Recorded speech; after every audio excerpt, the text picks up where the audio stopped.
This is the Pastor Podcast with Randy and Andy. Andy Payton is the lead pastor at Methodist Temple United Methodist Church in Evansville, Indiana.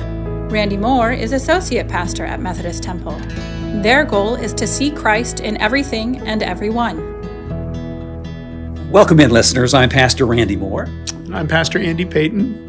Pastor Andy Payton, it's good to be back with you. You've had some time off, and we've noted this before when we come out of the business of our lives and actually sit down in chairs opposite one another. It's a kind of a nice moment. Yes, yeah, it's a good discipline, to use a good Christian term. It's a good practice for us to get together and check in and think about what life is showing us, think about what the Spirit has to say. I just talked to Evelyn, and our people will know who I'm talking about when I talk to Evelyn, and she said, I put some signs up on the door because you're going to be doing the podcast, and so they're sensitive to what we're doing here. Yeah, podcast in session.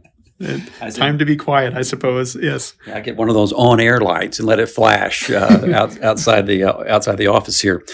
Well, you have had some time off, and so that's supposed to be good for our souls. And that's one of the things that I really love about the church. I think the church has been ahead of the culture in that idea of the work-life balance. And so you've had a little bit of renewal time.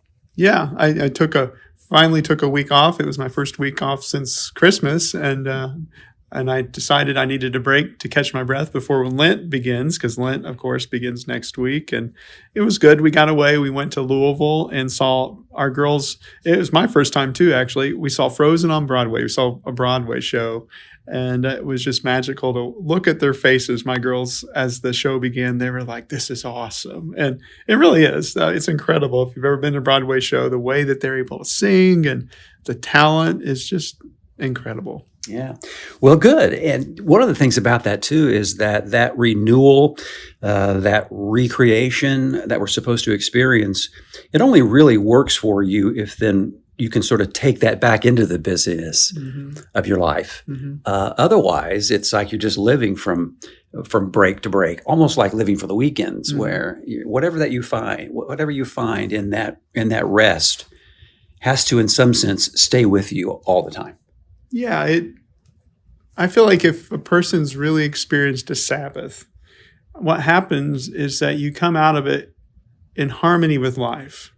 You're in this new because you get out of harmony, right? You get busy, you get filled, and you get tired. And what Sabbath is meant to do is kind of like, okay, we're going to push the pause button for a second. You're going to catch your breath.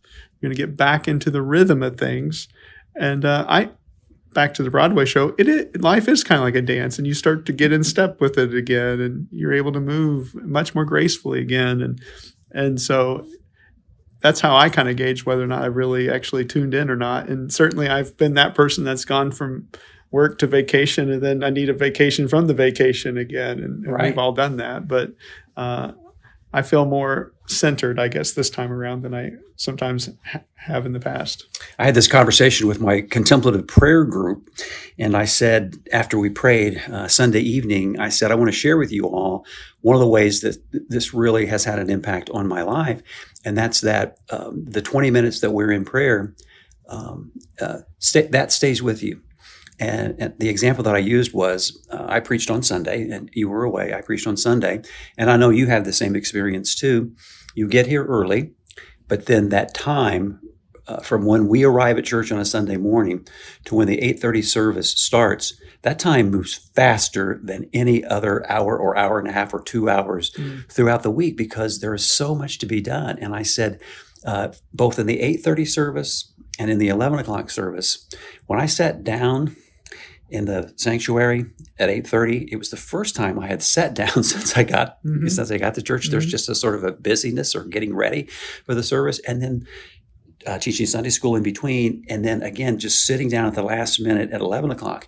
And I said, I'm able to, in that moment, in order to prepare to worship and to lead worship, then I can go back to that contemplative prayer using my words, and then click back into that, that idea that what we do contemplatively, what we do when we go through periods of renewal, is we learn how to go there and stay there on some level all through the week and all through our lives. Yeah, you get a taste of it. in contemplative prayer, when you slow down, for me, what happens is you start to experience Christ at a level of our being, in a being level. I think one of the things that happens in our busy culture is we think Christ is something we do.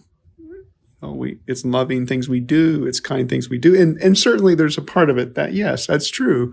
But way before we did anything at all, Christ is already there at the center of our being. And so in contemplative prayer, what we're doing is we're slowing down to the point where we can experience really what we're talking about when we talk about God, as what's happening there.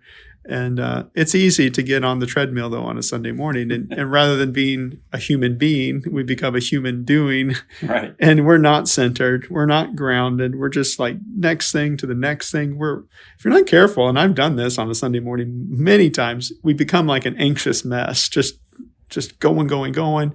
We're not centered. And that vibe has an impact on, right. I think people experience that even on a subconscious level, the way we lead worship, the way we preach. And so I can't emphasize enough the importance of slowing down. Yeah, good. Okay, here's a little preview of what we're going to do today. The 25 Articles of Religion, we've been in that. That's been your sermon series for the last several months. We have approached the finale this Sunday. You'll be preaching on the 25th Article of Religion. That's the way we'll wrap up the podcast today. Now, because I preached last Sunday, we're going to get into the book of Mark. This is the year of Mark in the lectionary. It has been since the beginning of Advent. And so I took some time to sort of catch us up as a congregation to where Mark is in the Christian calendar. Because of the 25 Articles of Religion series, we haven't been following Mark all the way through. So I did that, and then I brought the congregation up to speed from Mark 1:1 to Mark 1:28, because the text for this Sunday was Mark 1:29 to 39. And so this is going to be fun because I opened my sermon by saying, I don't know how many people, if asked what their favorite gospel is, would say Mark. Now, in the first service, no one raised their hands when I said, are there Mark people out there? And in the second service, only one person raised their hand. And I said, okay, so I'm not out on a limb to say that. And so I think this was going to be a good conversation, because while Mark might not be my favorite gospel, not that anybody has to choose a favorite gospel, I love the Gospel of Mark. And as we were talking, you and I got together this morning for coffee, and you said the Gospel of Mark is your favorite gospel. Yeah, I love Mark for a lot of different reasons, but it's the most straightforward.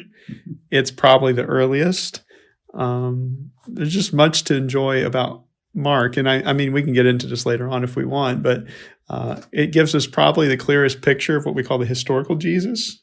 And we can talk more about that if you want, Randy. But I just always love Mark, I guess, just because it's action-packed. Jesus doesn't waste any time. He gets going and starts doing stuff, and right. Bam, here we go. And so I've always enjoyed that part of it. Okay, so why don't I read the lesson, Mark 1:29 to 39, and then we'll back up and talk about, kind of an introduction to the Gospel of Mark, talk a little about those first 28 verses, and let's just see where it goes. I've got my sermon notes with me here too, and I'd just love to get your feedback on this, Andy. So here's the text. As soon as they left the synagogue, they entered the house of Simon and Andrew with James and John. Now Simon's mother-in-law was in bed with a fever, and they told him about her at once. He came and took her by the hand and lifted her up. Then the fever left her, and she began to serve them. That evening, at sundown, they brought in to him all who were sick or possessed with demons, and the whole city was gathered around the door. And he cured many who were sick with various diseases, and cast out many demons, and he would not permit the demons to speak, because they knew him. In the morning, while it was still very dark, he got up and went out to a deserted place, and there he prayed. And Simon and his companions hunted for him. When they found him, they said to him, "Everyone is searching for you." He answered, Let us go on to the neighboring towns, so that I may proclaim the message there also, for that is what I came out to do. And he went throughout Galilee, proclaiming the message in their synagogues and casting out demons. Love it. All right. So we've already established that Mark is probably not the favorite gospel for most people.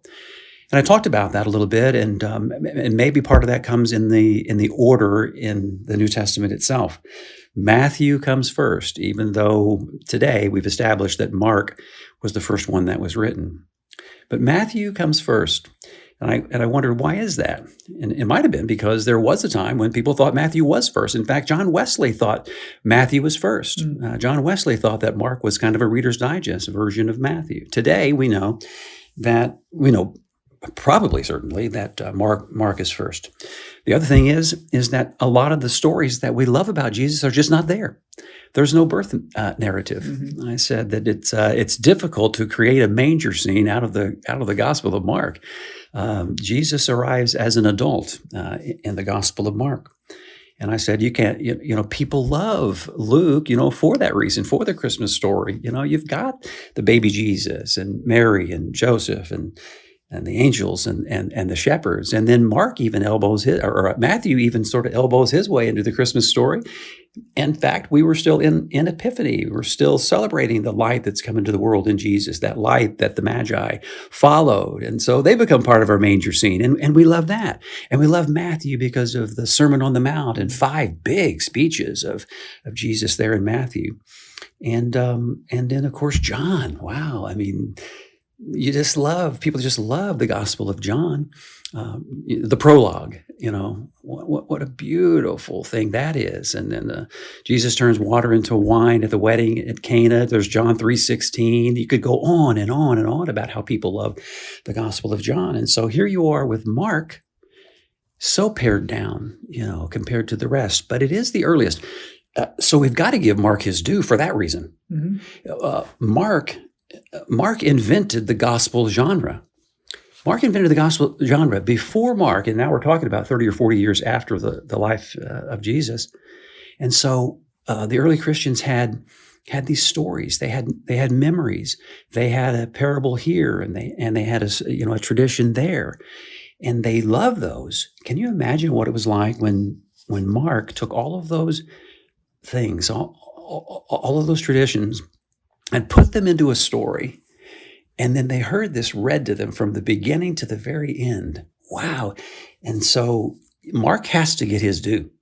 Yeah. And a couple of reasons why we think Mark's the earliest is, number one, it's the simplest. Mm-hmm. As you were kind of talking about, Wesley thought of it more as a pared down version of Matthew. But what modern day scholars begin to think about and see as they begin to do what we call textual criticism, we try to understand documents from their historical context, well, they begin to see that Mark was used and is contained in Matthew and Luke. And so it seems like the writers of Matthew, the writers of Luke, took Mark as a template for what they wrote. And so we have a lot of the similar stories.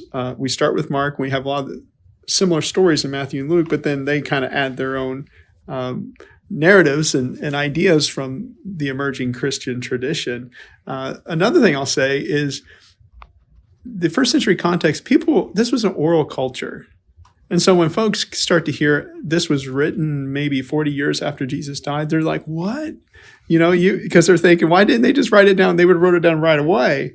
Well, that's just not how a lot of people worked back in those days. Not that they didn't write things down, but by and large, the peasant class, they were oral, and a lot of them were illiterate.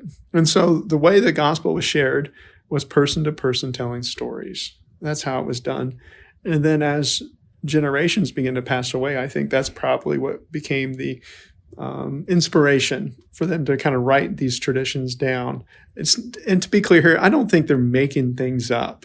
I don't think the writers of the gospel are just making things up.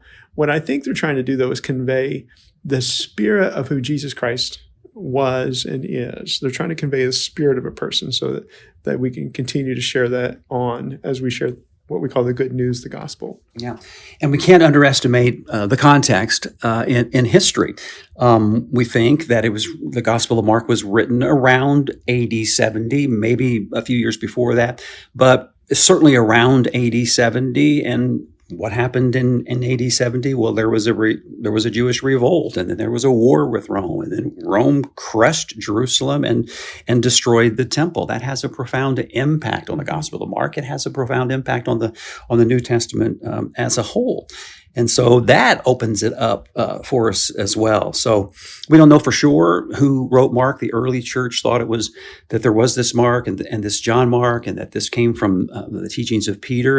But at the end of the day, we really don't know for sure who wrote it. We don't know exactly who it was written to, and and where it was written from. But it seems probably safe to say that it was outside Palestine to a non-Jewish audience. But one thing that we can say, I think, is that whoever it was that wrote it, and we just call that person Mark, as I said, did invent the gospel genre. As you said, it was an oral tradition. It was an oral culture. And they had these memories, and they had better memories because of that than we do. We talk about this whole telephone game, today, and how quickly a message can get confused just playing that game. But they remembered better. And so, yeah, Mark didn't just make this stuff up. It's in story form, but that's the way people could digest that now. He didn't make it up out of whole cloth. He had all these stories, but the way he tied them together into this kind of just a wonder of literature, really. Now, that's not to say it's made up. It's just to say that's the way he told the story. It had a beginning, it had a middle, and it had an end. And I found this interesting, and this was the first. I like to give the congregation kind of an assignment, a little bit of homework assignment. I said, the Gospel of Mark was not intended to be read. It was intended to be heard, and it was intended to be heard in its entirety. So of all of the folks who mostly were illiterate, someone in the group who could read, once they got that Gospel of Mark, they got the community together, and that person read it to them from the beginning to the end. And I said to our people, that's my challenge to you. Go home, and it'll take about an hour and 20 minutes, an hour and 30 minutes. Do it. Read it from the beginning to the end. In fact, there are so many resources on the internet. Somebody will read it for you on the internet, and you can listen, and then you can listen to it. So I don't know if you've ever done that. I'm sure you have. It opens it up in a way that reading it, passage by passage never can. Yeah. Well, and that's the way it was intended. Back to the genre kind of idea. I would almost consider it, or it's almost like its own drama, its own Broadway presentation because it's just the way that they communicated back in those days. One thing I don't want to forget, and I want to point out about the lesson. Jump in anywhere. Okay, well, one of the things about verse 29 says, as they left the synagogue. Yeah. In Mark, the first thing I think Jesus does is he goes into the synagogue and he casts out a demon. Yeah. Now, think about that for a moment. It's the religious people of the time that were possessed by something that's evil. Yeah. That's where the work began. Mm-hmm. And I just find that very interesting, because what happens a lot of times is we get possessed by our own religion and we miss the bigger point. Mm-hmm. We get possessed by our own stuff. We miss the bigger point. And what is the bigger point that Jesus is inviting us to as the church? I would suggest it's about being an agent of healing in the world. That's what it means to live out the gospel. It's about, as Jesus did, go into the world to be a sign of God's love and presence. And yet the church so often, like the synagogue of the day in Mark, gets so possessed with our forms and our rituals, our practices, we miss the bigger issue. And one of the things that people will say even today is, if you Google Christians are, and then it'll self-populate, right? Yeah. Judgmental, hateful, all these kinds of negative things. We're not what Christ called us to be. And dare I say, we have some demons we need to cast out of our own institutions as well. Mm-hmm. Yeah, I love that. I love that first scene there in the synagogue. And as we go through here, we're going to return to it. I do want to mention, though, that another thing that might contribute to why it's not a favorite gospel for many folks is that while Mark does have a resurrection and an empty tomb, he doesn't record any resurrection appearances. And so the last thing that we see in the Gospel of Mark are the women running away from the tomb in silence and fear. Boom, it just ends that way. And I love it. I love it because I think Mark knows exactly what he's doing. This is the beginning of the gospel. This isn't the gospel from beginning to end. The end is just the end of the beginning. The rest of the gospel is lived out in our lives. I love that because those who heard this gospel read to them for the first time, they would begin putting it together. Wait a minute, the women didn't tell them here, but somebody told them somewhere, the disciples, because look what the disciples did. So I just love what Mark did right there. And, we're not comfortable with that ending, and the church wasn't comfortable with that ending, and so they provided alternative endings to the Gospel of Mark. Oh, yeah. And that's expected, right? Like I kind of think that's Mark's point. There's some conversation and debate around maybe the original ending was lost somehow. The dog ate it. Whatever. Yeah, they lost it. I don't know. But I think maybe Mark's point is like, it's up to you now to go live out this story. It's up to us now to go live out the gospel. Absolutely. And so if you go look at any study Bible that has textual notes, they'll show kind of the other endings that were added on later on. Mm-hmm. But the notion here is the Spirit is meant to continue to work through us. And the Spirit of Christ continues to have something to say. And John's gospel, to jump out of Mark for a moment, went this direction in that Jesus tells the disciples in John's gospel, look, the Spirit of truth has some other things it's going to teach you. You're not ready to hear them quite yet, but there's going to be some more things that God's going to say to you. Yeah. And we, the church, need to be open to that, that God's not done speaking yet. There's more yet to come. And one of the big things I would suggest to anyone is don't get possessed by this is the way we've always done it. Be open to something new. Every moment has something new. God has something to say that's new. And a lot of the times what keeps us from living into that, back to the Easter narrative, is fear. Yeah. We're afraid of what people say to us. We're afraid of how people respond to us. Fear always stands in the way when you're listening to the Spirit of God. Mm-hmm. I know it because I've experienced it in my own life. Scared to death sometimes when I feel like I'm going to step out on faith. Well, Jesus dealt with that. I mean, he was constantly, do not fear. Do not always, fear. Yes. Do not fear. So the Gospel of Mark has been called a passion narrative with an extended introduction, passion meaning suffering. And so it is a suffering narrative with an extended introduction, and the introduction itself points to the suffering. And so we get an idea of what his main theme was. So the introduction, the first 10 of the 16 chapters, those chapters move so fast. It's one event right after the other. The word immediately appears 42 times in Mark, 11 times in the first chapter alone. But the last week of Jesus' life, this thing is moving so fast, but the last week of Jesus' life takes up 1/3 of the Gospel of Mark. This is his emphasis. That is his emphasis. So, and then almost everything that comes before the Passion narrative points to Jesus' ultimate rejection, abandonment, suffering, and crucifixion. All of it points that way to that Christ event, God's action in the world in Jesus Christ. And Mark is more concerned with Jesus' deeds than with his words. And I said, most of you all probably have a red letter Bible. If you don't have one, you know what I'm talking about. The words of Jesus are in red. I said, when you read the Gospel of Mark, you wonder whether they ran out of red ink, because he only has two really major speeches. He has speeches about some parables in chapter 4 and 5, and then there's what's called the little apocalypse in chapter 13. And those are the two main speeches. Otherwise, Jesus doesn't have so much to say. It's all about the action of Jesus. So that's another difference, but I love that. Yeah, the phrase from our own Wesleyan tradition that comes to my mind as I think about Mark is, it's the gospel that expresses this notion of we practice faith until we have it, and then once we have it, we practice it. What Mark's inviting us to do is get out there and go do something, and in doing it, then you realize how real it is.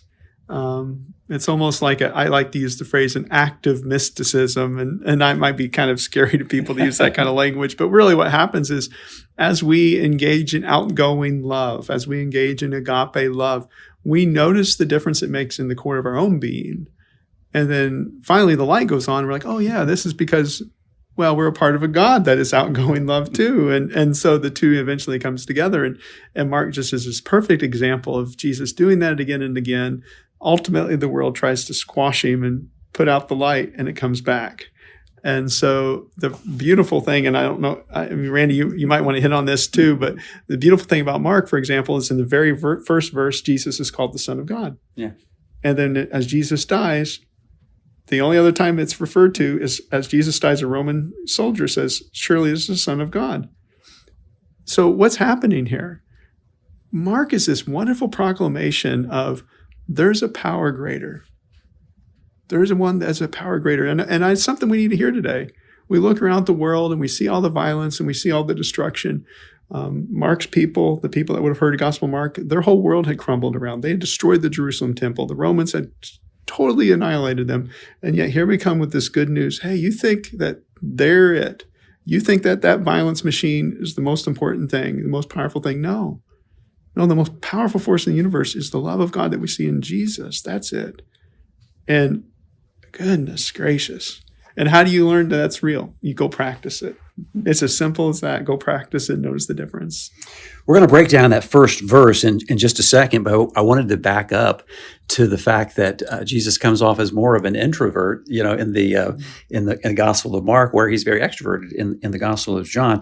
But St. Francis of Assisi was quoted. A lot of people will say he was misquoted. They try to say, we can't find it anywhere in St. Francis of Assisi that he said this, but he was quoted or misquoted as saying, preach the gospel at all times, and if necessary, use words. And so I think one of the reasons why people have a problem with that, because they're so hung up on the words. But I love it. And I mean, that's convicting for a preacher. We use lots of words. We're using lots of words now. Mm-hmm. Yeah. Our endless blabbering. Sometimes you're like, we need to get out and go do something and experience the gospel for ourselves. Quit talking about it, but go do it. And it makes a big difference, getting out and serving and getting beyond the words. And yeah, I've heard that about Francis, that quote. We don't know if he really said it. I will say it's true. Right. I mean, we're better off just actually practicing the gospel. And then it's so real. It's so true that it invites people to want to participate in it as well. And we've all known people, right, that practice graceful love. And we're like deep down in the core of our being, we see that like, that's life. That's what it's like. That's who I'm called to be. Very good. All right. So then let's zoom in on those first 28 verses of the Gospel of Mark, because once again, what I was trying to do on Sunday was to sort of catch us up to where Mark has been, because Mark has gotten started in the church calendar back at Advent. And so I said, let's look at those first 28 verses to catch us up to where we are when we get to the text that I just read, 29 to 39 in the first chapter. And, your Bible, my Bible, the heading is The Gospel According to Mark, but that's not the title of the book. That's the church's title of the book, added in the 2nd century. Mark's title is the first line, which reads, the beginning of the good news of Jesus Christ, the Son of God. And so let's break down that first sentence, and that's what I tried to do. The beginning. So I think about a couple of things there. John does this in a different way with that prologue, but he takes us back to creation. And so I think that God is active. God is continuing to create. And now the Christ event is another example of that. The other thing we've already talked about is this is only the beginning of the gospel.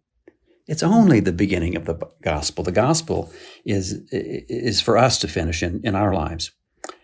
You can jump in here. We're going to go big. We're going to go beginning. Good news: Jesus Christ, the Son of God. So it's the beginning. Yeah. It does, and it does point to Genesis, right, in the beginning. Yeah. The thing that popped in my mind as you were talking is like, when I hear the beginning in the Bible, I'm thinking, this is life at its core. This is reality at its core. This is the way it is meant to run. This is the way it's meant to work. And Jesus is the embodiment, the incarnation of that.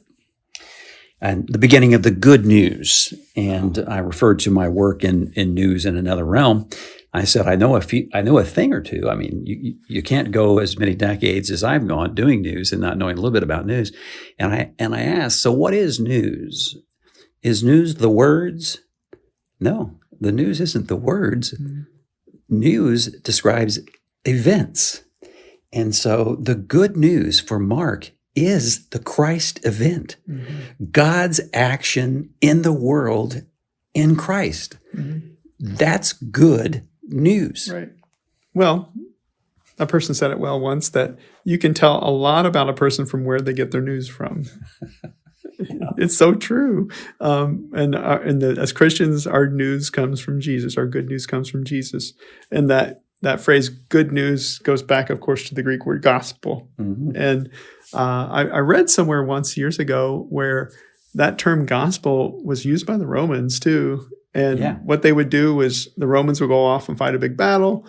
And then after they won the battle, typically the Romans won the battles, they would send like a messenger back to the people to say, hey, look, the battle's over, the war is won, we entered a realm of peace. Yeah. And so when they use that phrase, when Mark used that phrase, the good news, the gospel, he's saying, hey, look, the battle's over, the war is won, we've entered an era of peace, God's love has won, and we've seen it in the Christ event. And goodness, that's such a subversive thing to say. Mm-hmm. The impact of that is huge. Yeah, good news.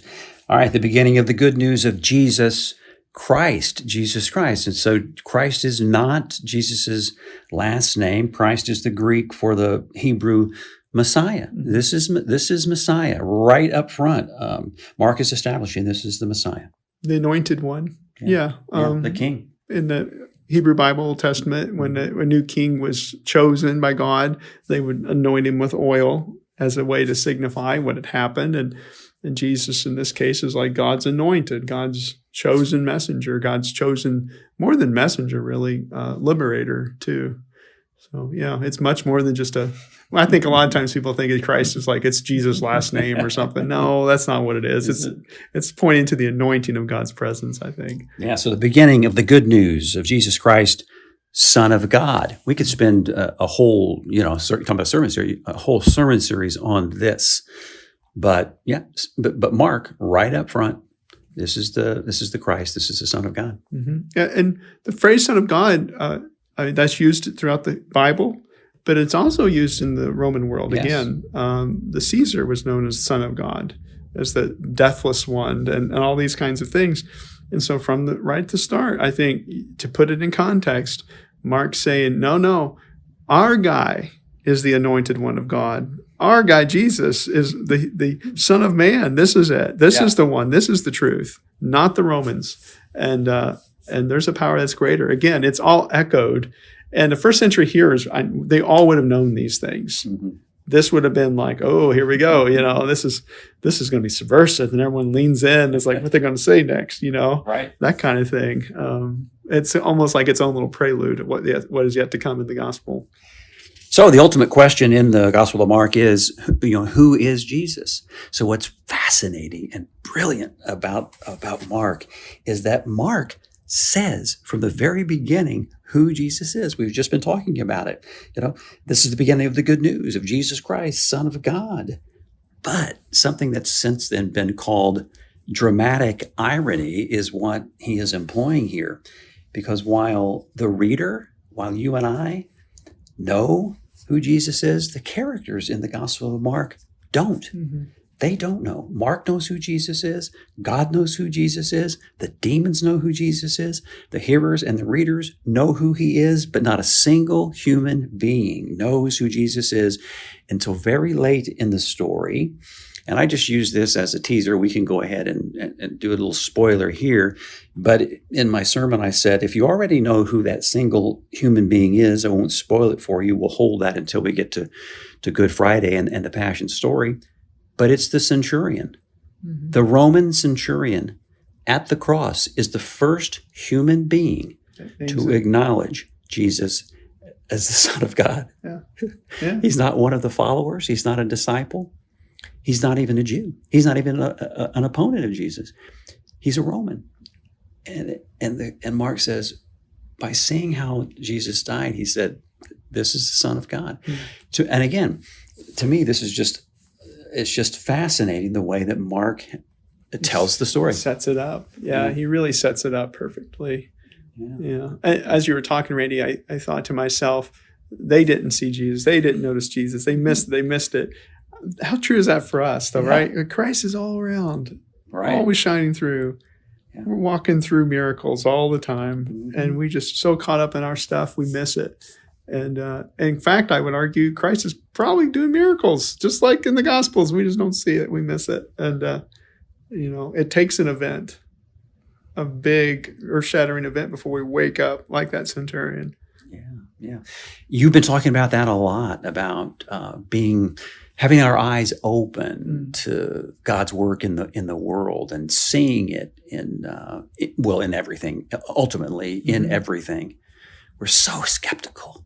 We're so scientific and science is good, but we're so, we want the big thing and we miss the little ones. We've flattened the world. Yeah. We've discovered that the world, in fact, is not flat, but we made it flat again with our science and our, it's really not science. It's like scientism.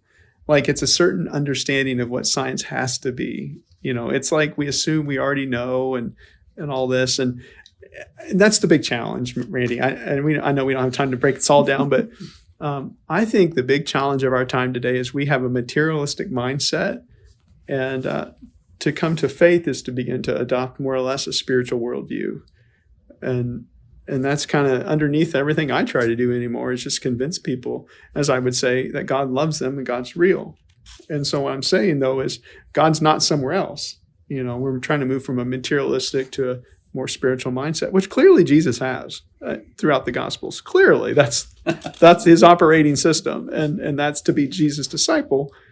It's not just to adopt a certain it's not like you adopt like a series of ethics, although that's part of it. It's to adopt a whole way of seeing the world differently now. We settle for the ethics because those are things we can control, because our egos want to control other people. But that's not what God's called us to be. God's called us to love other people and to begin to see God's presence shining through. Absolutely. All right. Well, the clock is running fast, just like in the Gospel of Mark, the first 2/3, that clock is just on the move. So I want to sort of skip down to I said we were going to meditate before communion on something from the text from Mark 1:29 to 39. And I said, I want to draw out two things. I said, the first is that this story beautifully, just in such a capsule form, represents the divinity and the humanity of Jesus right here in this one story. They come out of the synagogue. They go into, even in the synagogue, there was a demon that he throws out in the synagogue, as you've noted. Then he goes and he acts as God would act and raises Peter's mother-in-law, using the language of lifting her up. That's resurrection language. He's acting as God in the world. And then when people hear about it, man, they gather. The whole city comes around, and then he heals all those people. So here he is acting as God. And then what does he do? He gets up early while it's still dark. This is the human Jesus.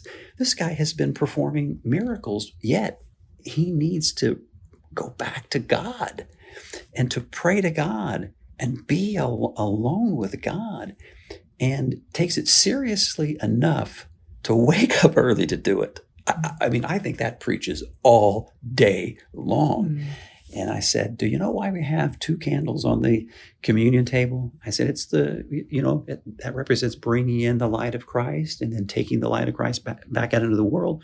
But there are 2 because one's for the divinity and one is for the humanity of Jesus. And we see this in broader strokes. We see that in the first half of the Gospel of Mark. It's the divinity. In the second half, his rejection, that's his humanity. And so that's just beautiful. In a nutshell, it explains that. And the second thing that I wanted to draw out concerns the movement from the synagogue to the house. And this is brilliant.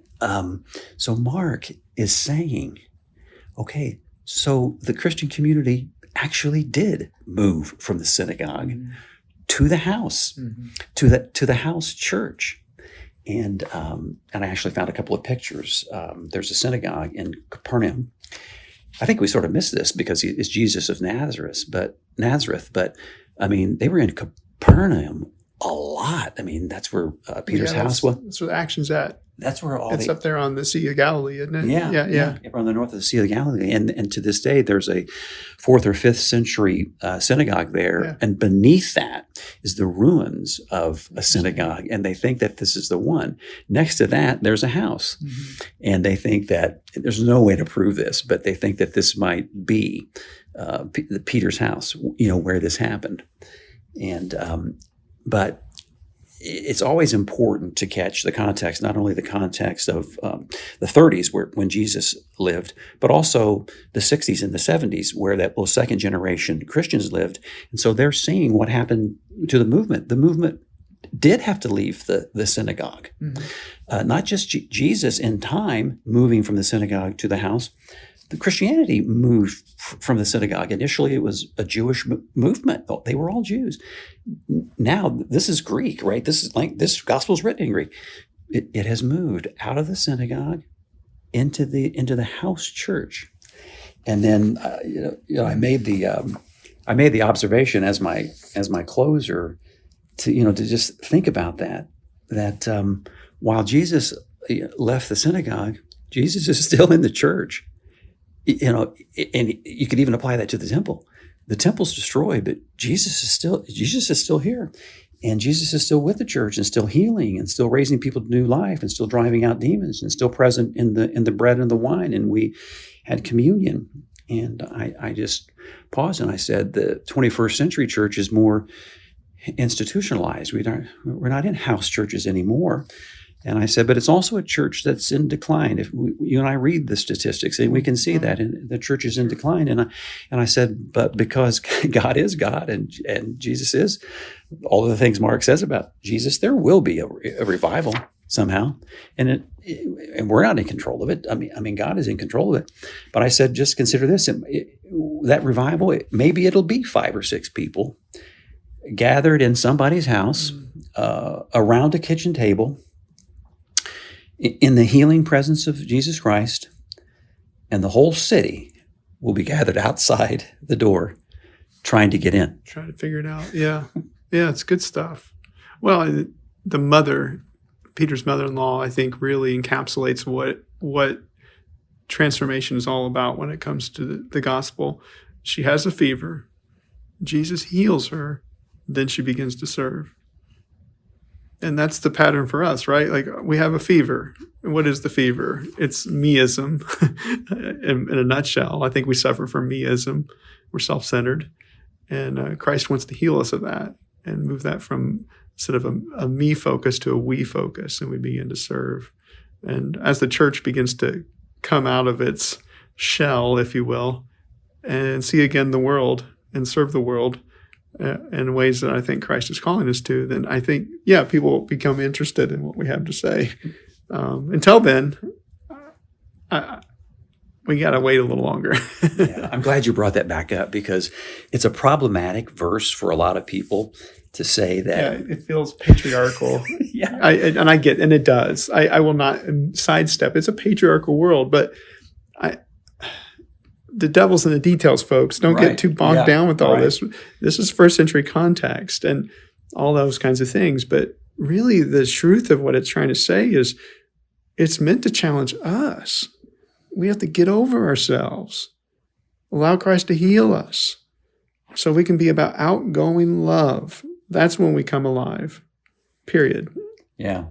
From the patriarchal standpoint, it's like, oh, great. Now that you're feeling better, how about making us a couple of sandwiches? But that's not it. The same word used for she served is the same word that was used earlier in the gospel when the angels served Jesus in the temptation. This is about being restored to ministry. To humanity. Ministry. To humanity. Yeah. The early church got this so well. I think it was St. Irenaeus who said, God became one of us so that we become like God.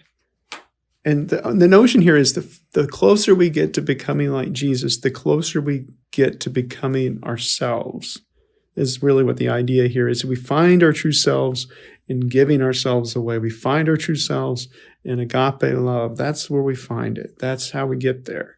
Until we move in that direction, then we're never going to find that. If we think religion's about all these ideas and all these things, not that that's not helpful, but if that's what we think of it as, is what we get in return and not give, we're missing the mark. Yeah. And that's funny, Mark. Anyway, so. We'll just say amen and pass the offering plate, and that's good stuff. Okay, last thing we're going to do, we're going to wrap this up in about 2 minutes. Andy, your sermon series has been really, really wonderful. It's been so helpful, and we have reached the end. We've reached the end, which is only a beginning. Okay. Yes. Okay, Article 25. We're talking about the 25 Articles of Religion for the Methodists. Again, this was what John Wesley put together out of the 39 Articles of Religion of the Church of England when the Methodist movement was getting started in America. Article 25. The title is Of a Christian Man's Oath.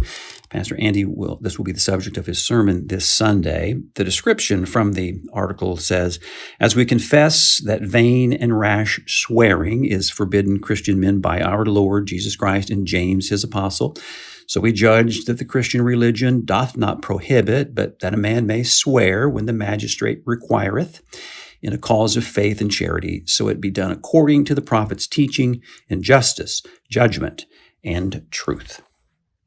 Well, it's so ironic. They're like, Jesus told us not to do this, but we're going to go do this. And it's so funny. There's the things that happen in the history of the church. So here's what I'm going to talk about. It's the last one. And I've learned a lot in the last 6 months. I've almost preached myself into a new revival in a sense. And I'm going to process a little bit about what that means for me. But at the end of the day, what my sermon is going to be about is words have consequences. Ideas have consequences. And if we're going to take our faith seriously, for the last 6 months, what I've tried to do is just kind of help us to think through what it is we really believe and why that matters. And so I'm just going to try to wrap it up with that idea, the words and ideas that have consequences on who we become and what we become as a people. Awesome. I look forward to it. I thank you all who are listening. If you've made it this far, then you're one of our fans, and we appreciate it. As you can tell, we love this. We tend to get a little bit nerdy, but bear with us. And thank you.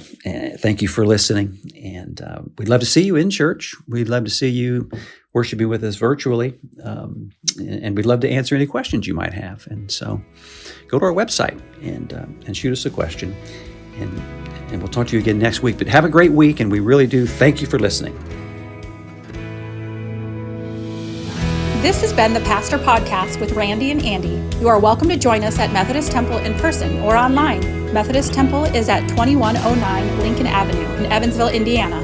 Our traditional Sunday morning worship service is at 8:30 with our contemporary service at 11. Log on to our website at methodisttemple.church. We see Christ in you.